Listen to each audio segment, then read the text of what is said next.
I mean, I think we've definitely changed over the years. I mean, I think we've got used to playing bigger places. When you play bigger places, you have to have a bigger light show. You can't go in there with like a little rack on the side or whatever.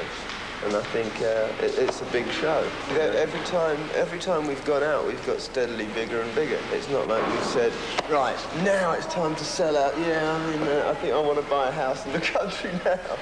Well, it's not like that. It's just that it's gradually built up to this. You know, they come and see a big, slick show, lots of lights, lots of guitar going on, you know, lots of posing or whatever, and they think this is the same band that was, you know, playing in 1982, and it isn't the same band that was playing in 1982, and a lot of people tend to think that that's a sellout. Just always been ourselves. I mean, we weren't one minute a Euro disco band and the next a stadium rock band, you know. We've always been the Psychedelic Furs, and we've always made music.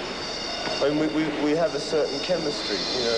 John, Tim and myself have a certain chemistry. When we write songs, they turn out a certain way. And we're just honest to that, you know. The rest of the musicians in the band are more than backing musicians. I mean, Mars Williams, the sax player, has been with us about 5 years, 5.5 years. And Paul, the drummer's been with us about 3 years. They're very important to the sound of the band. You know, they played on the album as well. You know. They're very important to the sound of the band. So I wouldn't say, oh yeah, it's the three of us and the backing musicians. It's not like that at all. It's a solid band. We've done, you know, a lot of touring together. Money off 3 words. I got paid a lot for the title. They had to buy the title. That's the most money I've made for 3 words. If I had, if I'd had that much money for every word I've written, you know, for those 3, I'd be very, very wealthy. Is that the best move that could have ever happened for the Psychedelic Furs? No, but it was a perfect move at that time. It was a long time between albums, like I said, we're a pretty lazy bunch. You know, we don't put out albums all the time. And it came like perfectly, it fell between the 2 albums, so that people knew we were still around, and it was kind of, a lot was made of it, you know, because it was a movie and everything. So we came to a lot of people's attention through Pretty in Pink, you know, whereas... Why did you move to New York 3 years ago?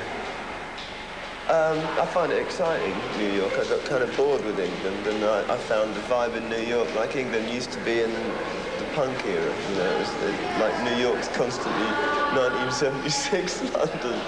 And it's like, it's just got a certain kind of aggression about it and a certain vibe and a kind of edge that I like. I think England's a really depressing place to be at the moment. You know, I just get kind of... When I land at the airport, it's like there's these big gates closing behind me, and I'm kind of like, oh, I hope I can get out of here again, you know. It's, I don't know. I just crave the excitement of somewhere like New York. There's a spirit in music that's been totally lost.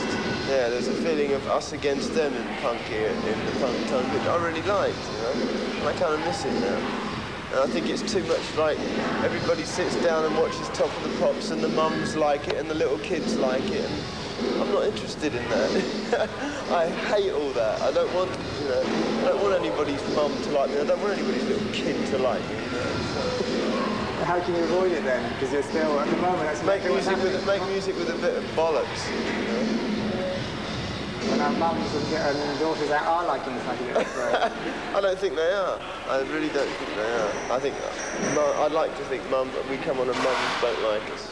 It's a horrible noise, isn't it?